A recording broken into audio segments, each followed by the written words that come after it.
ओला मैं समाज कहीं भी नहीं कर रहा हूं। जाति, हम लोग जाति में बटे हुए हैं, और लेकिन आज जो बैठा है ये हर समाज है। ऐसने अगर बैठत रहते हैं तो ये दिन देखेला नहीं पड़ती। आज सर्व आदिवासी आए हैं, यही समाज है। हमन का कथन हलवा समाज, गोंड समाज, कंवर समाज, उरांव समाज, अरे कहाँ समाज हो गया? वो तो बिरादरी है। ये जो है सन 1984 के लगभग कांसीराम साहेब जब भारत देश के पीड़ित, शोषित, वंचित, पिछड़े जाति जमाती लोगों को एक सूत्र में बांध करके जब समाज बनाने के काम करीस, बहुजन समाज बनाने के प्रयास करीस, मतलब नरवा ढोड़गा तरिया खोजका झरिया के पानी ला इकट्ठा करके जब समुंदर बनाए के प्रयास करीस, अब वो में जो है हमर जो विरोध में जैन ताकत वो लौरेसिया से आए हुए वाला काम करते, ओकर नाव ला डुबोए के प्रयास करीस, तो ब्रह्मज्ञानी रहते ओमन ला समझ में आ गई, अरे ऐसे काम नहीं बने। यदि ये लोग मिल जाएं, एक हो जाए, सामाजिकता आ जाए, तो हमारे लिए राज करना मुश्किल है। इसलिए वो लोग चाल चले, जातियों को ही समाज कह दो, फिर समाज बनाने की जरूरत ही नहीं।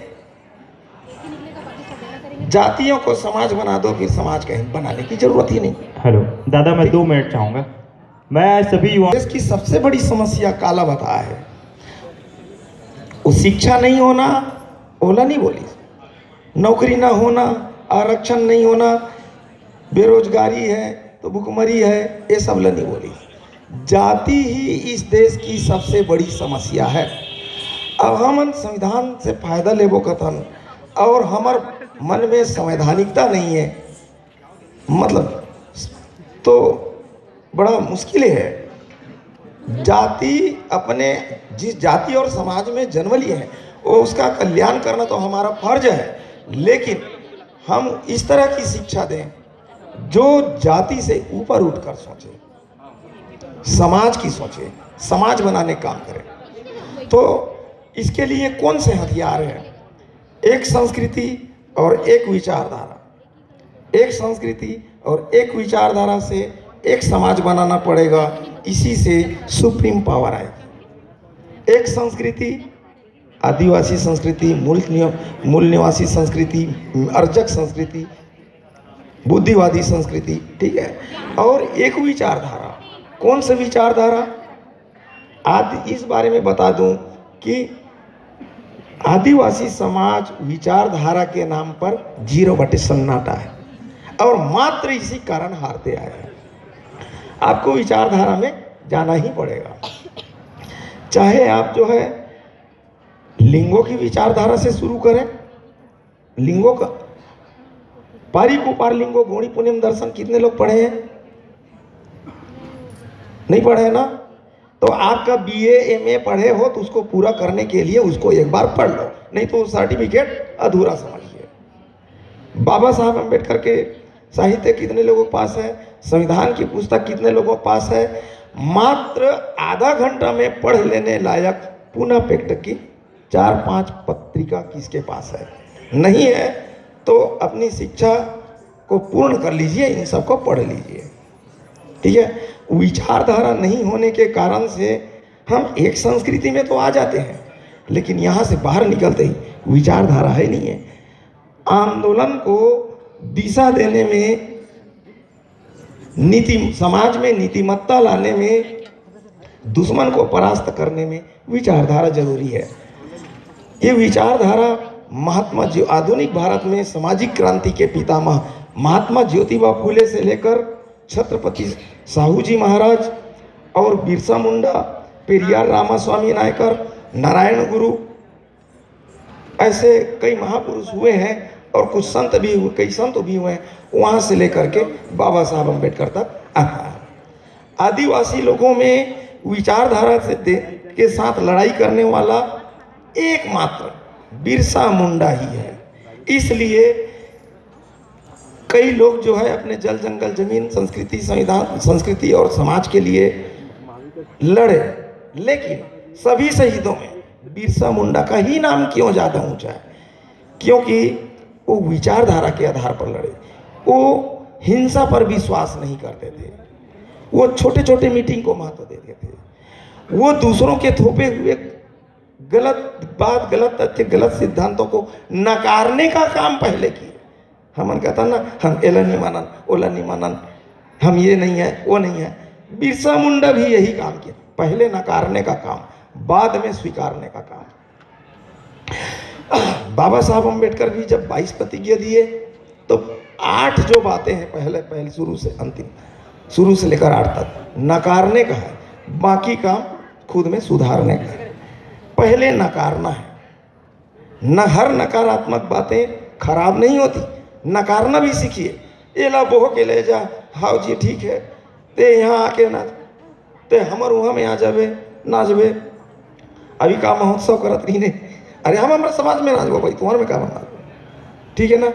तो हर चीज़ जो लोग थोपते गए हम लोग मानते गए, तो नकारना भी सीखिए। गलत बात यदि आपके जाति बिरादरी समाज के लोग जो पदाधिकारी है वो भी बोलता है तो उसको भी नकार दो, खुल के बोलिए। रात में मीटिंग में बैठे बात करें, हमारे समाज प्रमुख, जाति प्रमुख, बिरादरी प्रमुख मन कहते गलत है तो बिल्कुल नकारिए। महात्मा ज्योतिबा फूले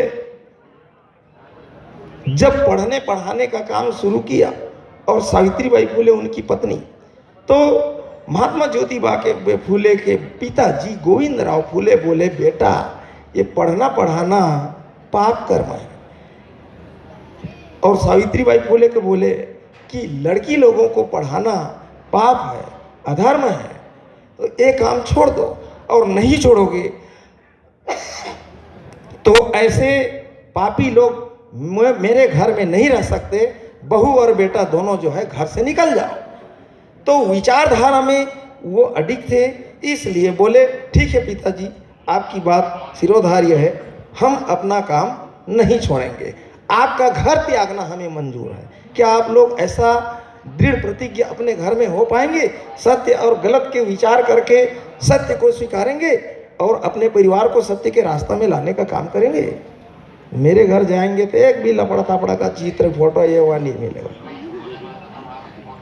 मेरे घर में यदि मेरे बड़े भैया यही हैं और गांव में किसानी करते हैं मंझला भैया, वो जो है समाज विरोधी ताकतों को घर में घुसाएंगे तो मैं तुरंत बंटवारा और रिलेशनशिप खत्म, ठीक है। ऐसा है, यदि कोई जाति बिरादरी अलग कर दे और आपके विचार सही है, अलग रहो, कोई फर्क नहीं पड़े, सत्य के साथ चलिए,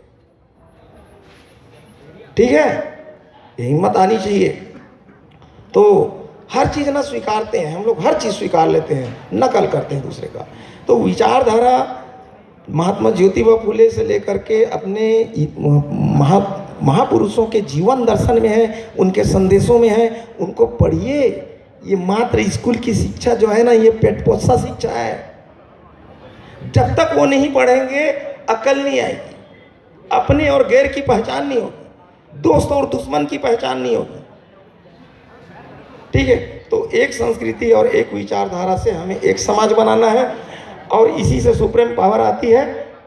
और ऐसा यदि होता है तो इससे स्थायी राजनीतिक सत्ता बोनस में मिलेगी, बोनस। जैसे हम साल भर काम करते हैं, दिवाली में बीएसपी बोनस पैसा देते प्रॉफिट के, उस तरह से बोनस में राजनीति और स्थायी राजनीति मिलेगी। ये 5 साल चुनाव वाला राजनीति नहीं मिलेगी। राजनीति में जब तक नहीं जाएंगे तब तक कुछ भी कर लो, पूरे संस्कृति को बता लो, रट लो, संविधान को A to Z पूरे रट लो, कुछ नहीं होने वाला। राजनीतिक सोच रखना ही पड़ेगा, लेकिन समाज विरोधी पार्टियों से नहीं। आपके समाज का दुश्मन कौन है उसको पहचानिए, भले निर्दलीय दे दो, ठीक है। लेकिन एक बात याद रखिए, 1932 में डॉक्टर बाबा साहब अम्बेडकर को पुनः पैक्ट के लिए मजबूर करने वाला गांधी जी, इनके दोनों के बीच में जो पुनः पैक्ट हुआ, उसके वजह से हमारे विधायक, सांसद वैचारिक तौर पर खस्सी हो गए।